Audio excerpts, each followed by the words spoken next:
गोफनगुंडा सतीश सातोनकर लिखित मराठवाडा मुक्तीसंग्रामाची गाथा आणि शिवसेनेच्या जन्माची कथा. प्रकाशक the Deccan lion publishers, Parbhani. अभिवाचक नरेश गुंड. ऐकूयात गोफनगुंडा. त्या आदिवासी उपेक्षित शिकाऱ्यांनी शिकार करायची आणि मग ढेरपोट्या नवाब अंबारीतून उतरायचा, बुटासहित वाघाच्या छातीवर पाय ठेवून बंदूक मेलेल्या वाघाच्या डोक्याला लावून फ्रेंच फोटोग्राफरकडून राजा फोटो काढून घ्यायचा. शिकारीची यापेक्षा वाईट उदाहरणे जगाच्या पाठीवर असू शकत नाहीत. गावागावातील वाघ सिंह शिकारींची दंतकथा या जमा केल्यानंतर एक स्वतंत्र इतिहासच तयार होईल. मराठवाड्याचे भूषण नरकेसरी सिंह गायब झाला तो 1938 साली, तर शेवटच्या वाघाचे शिकार हे 1978 साली मराठवाडा दारुका वन व खांडवनाच्या घनदाट अरण्यात झाली. 1985 पर्यंत या भूभागावर 33% जंगल होते.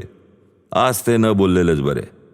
मराठवाड्याने सांस्कृतिकदृष्ट्या पारतंत्र्यात खूप काही गमावलेच, म्हणून रजाकारांच्या नुसत्या वाईट आठवणींनी छळाच्या काळाचे चलचित्रच आजही ज्येष्ठ नागरिकांच्या स्वातंत्र्य सैनिकांच्या रूपाने त्यांना थोडंसं बोलतं केलं की मराठवाड्याने काय काय सोसलं ते कळेल.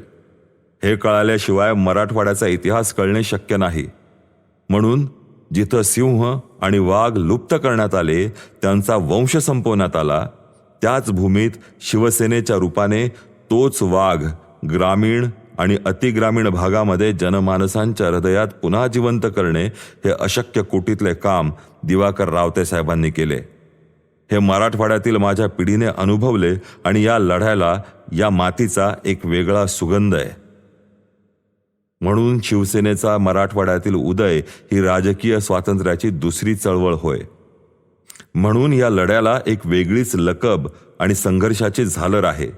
कारण या लढ्याला लढणारा फाटका तुटका 18 विश्वे दारिद्र्यात जीवन जगणारा 18 पगड समाजाचा ग्रामीण युवक 2 आघाड्यांवरती लढला. पोटातील आगीवर विजय मिळवत छातीत स्वाभिमानाचं धगधगतं अग्निकुंड शिवसैनिक या साध्या शब्दात सतत पेटत ठेवली. त्याच्या खांद्यावर होती शिवसेना नावाच्या संघटनेची कावड. कावड तशी 10 लोकांना उचलणे अवघड असते, पेळणे व तोडणे तर महा अवघड. पण जेव्हा सामान्य माणसाच्या अंगात निष्ठेचा, श्रद्धेचा विश्वास संचार होतो, तेव्हा अगदी हडकुळा माणूसही ती कावड खांद्यावर घेऊन नाचायला लागतो. त्यासाठी वेडे व्हावे लागते, ध्येयासाठी वेडे व्हावे लागते, निष्ठा अंतर्मनात खोलवर रुजवावी लागते. कदाचित बाजीप्रभू देशपांडेंचं शौर्य खूप काही सांगून जातं. क्रांती ही कधीच ठरवून होत नसते. युद्धात जन्मास यावा लागतो, तो जन्मास घालता येत नाही, हा जगाचा इतिहास आहे. अशक्याला शक्य करणारी घटना रोज घडत नसते, त्यालाच तर आपण आश्चर्य म्हणतो. परभणी जिल्ह्यातील शिवसेनेचा जन्म हा परिकथेतलाच एक भाग वाटतो. परभणीतील भजन गल्लीतील एका इमारतीच्या ओट्यावर गणेश उत्सवाच्या 3ऱ्या दिवशी 1984-85च्या दशकात परभणीच्या भूमीवर 10 दिशांना भगवेमय करून टाकणाऱ्या व्यक्तिमत्वाने विश्रामगृह किंवा लॉज मिळू न दिल्यामुळे ओट्यावरच रात्र काढली होती. हे या पिढीस सांगून तरी खरे वाटेल का? लोकशाहीमध्ये राजकीय पक्षांच्या नेत्यांना एक वेगळा दर्जा असतो, परंतु त्या काळी शिवसेना ही एक धार्मिक संघटना मानली जायची. तात्कालीन राज्य सरकारने शिवसेना हा शब्दच अस्पृश्य घोषित केला होता.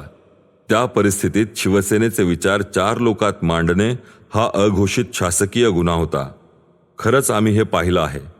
संघर्षाचा कोणीही वाली नसतो.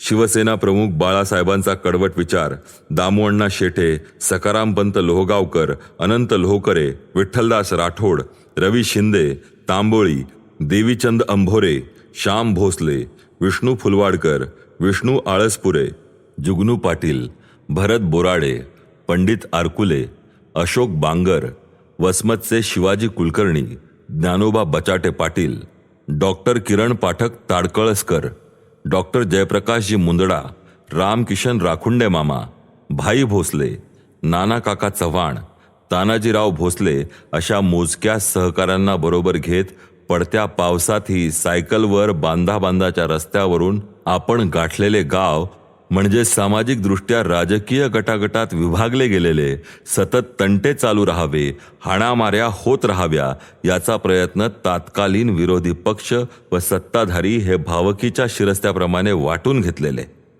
ही त्या काळची राजकीय भयावह स्थिती होती. गावातल्या पारावर बिड्या ओढत शून्यात डोळे लावून विचारमग्न थोरा मोठ्यांची गर्दी त्या गावची अगतिकता सांगून जायची. गावातल्या मंदिरावरही बहुतांश ठिकाणी वारकरी संप्रदायाचा भगवा ध्वज राहू नये याची पुरेपूर काळजी गाव पातळीवर काँग्रेस पुढाऱ्यांचे टगे घ्यायचे. अशा गावात कधी कधी कुणी बोलायचेही नाही, रामराम करायचे नाहीत. पाहुणे हो, कुणीकडे आलात असं साधं विचारायचे नाहीत. तेव्हा साहेब चावडीवर उभे राहत. शिवसेना, बाळासाहेब आणि शिवसेनेचे 80% समाजकारण व 20% राजकारण या धोरणाचा उलगडा करत हळुवारपणे शिवसेना लोकांच्या मनात केव्हा उतरायची ते मध्येच कुठेतरी एक जण हलक्या आणि दबक्या आवाजात जय भवानी, जय शिवाजी म्हणायचा. लगेच 1-2च टाळ्या बांधलेल्या हाताने पुटपुट दबक्या आवाजात ऐकू यायच्या आणि मध्येच एखादा युवक रुस्तुम पाटलासारखा उभा राहायचा. आणि साहेब, आता ठरलंच, वरल्या वाड्याने किती भी धोंड मारू द्या, पोलीस अंगावर घालू द्या, आता म्या बी शाखा उघडणार. आणि बेट ठरतो 2 दिवसानंतरचा. ते गाव होतं मांडाखळी आणि तो पहिला सैनिक होता रुस्तुम पाटील. शिवसेनेच्या फडाचा रुस्तुमे हिंदस्की. आणि मधल्या 2 दिवसांच्या काळात रुस्तुमवर केलेल्या गुंडाच्या टोळीच्या हल्ल्याने गडी खचला नाही, जखमावर पट्ट्या बांधल्या नाहीत, घरामध्ये जाऊन झोपला नाही, चाकूने झालेल्या जखमा हळदीने भरल्या, वरून चुन्याने बंद केल्या, मुक्या माराला आंबे हळद लावली. शाखा उद्घाटनाला मात्र अगडबंब सर्वांग सुजलेला रुस्तुम ज्या उत्साहाने घोषणारूपी आव्हान देत होता तो आजही जशास तसा डोळ्यासमोर उभा राहतो.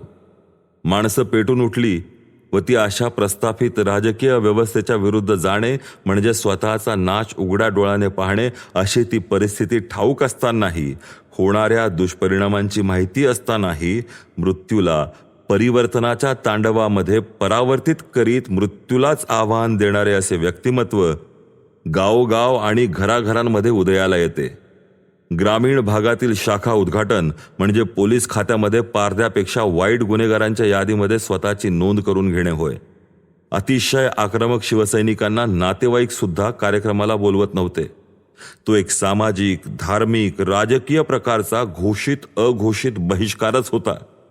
एखाद्या कृतीच्या विरोधात होणाऱ्या परिणामांची जाणीव नसणे आणि अज्ञानातून आव्हान स्वीकारणे वेगळे, परंतु परिणामांची परिपूर्ण कल्पना असतानाही संकटरूपी मद्दांध सत्तांध मुजोर वळू अंगावर घेतल्यासारखे होय. तरीही गर्व से कहो हम हिंदू है या वंदनीय शिवसेना प्रमुखांच्या शिवसेना या 4 शब्दांच्या भगव्या अस्त्रासाठी हिंदू जनमानस सज्ज झालं होतं. हे अस्त्र अबालवृद्धांनी अकंठ धारण केलं होतं. राजकीय पक्ष येतात, येत राहतील, परंतु शिवसेना हिंदू धार्मिक संघटना हा राजकीय पक्ष संक्रमणांच्या काळातील कोणताही पगार नसलेल्या शिवसैनिकांनी जी रणभेरी जिगरबाजपणे एक हाती लढवली त्याला महाराष्ट्राच्या राजकारणात तरी तोड आहे असे वाटत नाही. मग कोण होता हा हिंदू? गावागावातील राजकीय गुंडगिरी व टग्यांच्या अत्याचाराने जसे गाईला प्रचंड गोचीड व गोमाशा झाल्यानंतर ती सतत अस्वस्थ असते, त्याला ग्रामीण भागामध्ये गाय गोचड गोमाशाने गोंजारून जाणे असे म्हणतात, तसेच समोर असलेले वाढून ठेवलेले स्वतःचे ताट स्वतःला खाता येत नाही आणि सतत अशांतता असल्यामुळे शांतपणे स्वतःच्या कुटुंबासाठी काही करावे अशी परिस्थिती शिल्लक राहत नाही. गोचिड गोमाशा म्हणजे एक प्रकारची अवदसाच असते आणि ती मराठवाड्यातील काबाड कष्ट करणाऱ्या बहुतांश शेतीवर अवलंबून असणाऱ्या 18 पगड समाजाच्या दारी ही राजकीय गुंडगिरी व टगेगिरी. गाईला लागलेल्या गोचिड गोमांशांपेक्षाही समाजाचे रक्त जास्त पीत होती. मराठवाड्याने स्वातंत्र्य मिळवले ते मराठवाडा मुक्तीसंग्रामाच्या रूपाने. 17 सप्टेंबर 1948 हा आमचा स्वातंत्र्य दिन. दरम्यानच्या 1 वर्षामध्ये निजाम व त्याचे रजाकार या टोळधाडीने मानवीय सभ्यतेला लाजवेल व त्या सर्व सभ्यतांची मान खाली जावी असे अत्याचार रूपी हल्ले करत हजारो माय बहिणींची अब्रूंची लूट केली. अब्रू लुटीच्या भयाने मराठवाड्यातील 18 पगड समाजातील माय बहिणींचा जोहार गावोगावी झाला. परंतु त्याविषयी कोठेही कोणीही भाष्य केले नाही. शासकीय इतिहासकारांनी विद्यापीठांच्या खुर्च्या उभवत त्यावर कधी काही लिहिले नाही. तसे लिहिले असते तर ते तथाकथित धर्मनिरपेक्ष व्यवस्थेला आवडले नसते. इतिहास हा कधी कोणाचा दास नसतो. इतिहास कधी कोणाचा धर्म नसतो. इतिहास हा सत्याचा दाखला असतो. परंतु इतिहास लिहिला नाही म्हणजे तो मरतो असे नाही. तो दळण दळणाऱ्या घरातील जात्यावरच्या गीतांमध्ये, सुगीतील खळ्यावरच्या लोकगीतांमध्ये जिवंत राहतो. ही या देशाची समृद्ध परंपरा आहे. परंतु स्वातंत्र्याच्या जोखडातून मुक्तता मिळवत असताना आपण स्वातंत्र्यानंतर एखाद्या राजकीय पक्षाला जी हवी ती समाजव्यवस्था उभे करण्याचा प्रयत्न करण्यात आला. अमेरिका खंड सापडल्यानंतर स्पेन लोकांनी रेड इंडियन संस्कृतीच्या हाडामासाचा चिखल तुडवला. तसाच भारतामध्ये लोकांच्या धार्मिक, सामाजिक परंपरेचा, प्राचीन संस्कृतीचा, कायद्याच्या नावाखाली लोकांच्या इच्छेविरुद्ध असाच भावनांच्या हाडामांसाचा चिखल तुडवला. मराठवाड्याच्या स्वातंत्र्य संग्रामाची ज्योत पेटली. पुढे ती मशाल झाली. कालांतराने जमिनीचे ऊर फाटून धगधगता लावारसच बाहेर निघाला. त्यातून निजामाला, निजामशाहीला, रजाकारीला कायमची मूठ माती मिळाली. अशा लढवय्या दख्खनच्या पठारावरील या काळ्या मातीचा एक गुण आहे. अन्याय सहन करत असताना ती संताची संत भाषा बोलते, समजावते. जसा बैल औत असो की नांगर पेरणी असो की वखारणी, बैल मालकांच्या विरुद्ध कधीही शिंगा हलवत नाही. परंतु ज्यांना भूतदया नसते अशा मालकांचे हात मोकळे सुटलेले असतात. ते जेव्हा बैलाला बेफाम मारहाण करतात तेव्हा त्यांच्यातला नंदी जागा होतो. अन्यायाविरुद्ध तो आपली शिंगे पोटात घालून वर करतो. आला अंगावर तर घेतला शिंगावर, ही ती मराठवाड्यातली म्हण खरी आहे. 80च्या दशकामध्ये शिवसेना ही धार्मिक संघटना मराठवाड्याच्या मध्यान्नात गोदाकाठी परभणी जिल्ह्यात आली. तेव्हा तत्कालीन शिवसेना संपर्क प्रमुख यांनी अशिक्षित, कष्टकरी, ग्रामीण शेतकऱ्यांमध्ये तरुणांमधल्या नरातून नरसिंह उभा केला. त्यामुळे परभणी जिल्हा आणि मराठवाड्यातील शिवसेनेचा प्रवास राजकारणाच्या पलीकडे मातीच्या स्वाभिमानासाठी नरातून नरसिंह उभा करत असताना गावोगाव शिवसैनिक कैलासवासी रुस्तुम पाटलांसारखे धाडसी नरसिंह उभा राहणे हे प्रस्थापित समाजकारण आणि राजकारणाविरुद्धचे उघड बंड होते. अन्यायाविरुद्ध तरुणांची मनातली ती खदखद बाहेर पडत होती. त्या काळी शिवसेनेचा हा शिवसैनिक आणि शिवसैनिकांची जात शिवसेना इतके विशाल बंधुत्व आम्ही प्रत्यक्ष अनुभवले आहे. मग गावातील 18 पगड समाजातील 20 युवकांची शाखा भविष्यात त्या पंचक्रोशीतल्या शिवसैनिकांना दिशादर्शक व दीपस्तंभ ठरली. मृत्यू हा जन्म मृत्यूच्या फेऱ्यातून मुक्त करणारे एक सुंदर साधन आहे. त्याला आपण किती ताकदीने आणि हिमतीने सामोरे जात असताना मृत्यूलाही वाकल्या दाखवण्याची ताकद हाडात आणि रक्तात लागते. नाहीतर उगीचच ओठांवर मिशांना पीळ देत पक्षांतराची मलाई चाटणारे बरेच लोक आम्ही मर्द म्हणून छाती बडवताना पाहिले. रुस्तुम पाटलासारखा सहकारी नुसता आठवणीने डोळ्यात पाणी आणून जातो. रुस्तुम पाटलाच्या मृत्यूनंतर मुलाला घेऊन विधवा वहिनींनी गाव सोडले. कारण मुलांना पोसण्यासाठी लागणारे द्रव्य अथवा मालमत्ता रुस्तुमरावांनी साठवून ठेवलीच नव्हती. डोळे खोलात गेलेल्या रुस्तुम पाटलांच्या आईसाहेब मात्र डोळ्यांनी धड दिसत नसताना, घरात काळजी घेण्यास कोणीच नसताना, कोणालाच दोष न देता आपण कट्टर शिवसैनिकाला जन्माला घालून स्वतःची कूस उजवल्याबाबत धन्य समजतात. मेल्यानंतर ही जिवंत राहण्याची कला, ग्रामीण भागात अध्यात्म आणि जीवनाकडे प्रचंड सकारात्मक दृष्ट्या पाहण्याची सवय हा ग्रामीण संस्कृतीचा आत्मा होय. खेड्यात ती म्हणच आहे, माणूस धोरणात आणि सरणात ओळखू येतो ते उगीच नव्हे. कुठलीही कृती करत असताना जे लोक क्षितिजापलीकडे पाहतात त्यांना कदाचित धोरणी धुरंधर मानले जात असावे.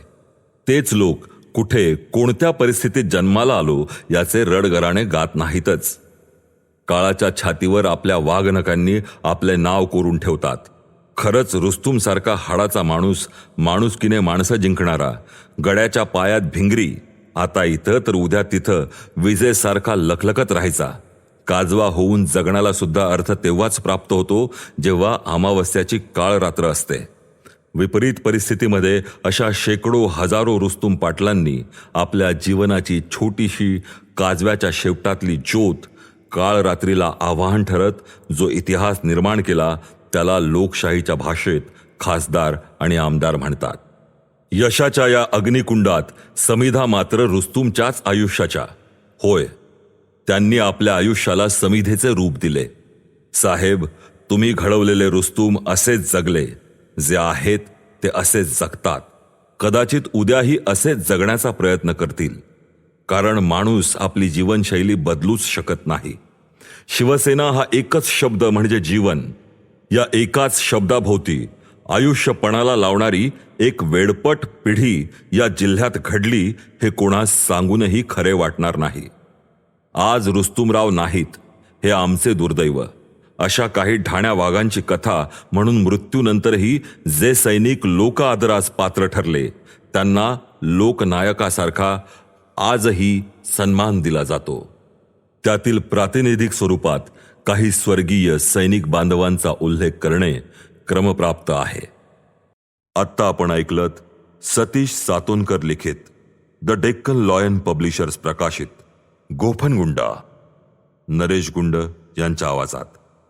आत्ता आपण ऐकलत सतीश सातोनकर लिखित द डेक्कन लॉयन पब्लिशर्स प्रकाशित नरेश गुंड यांच्या आवाजात गोफनगुंडा.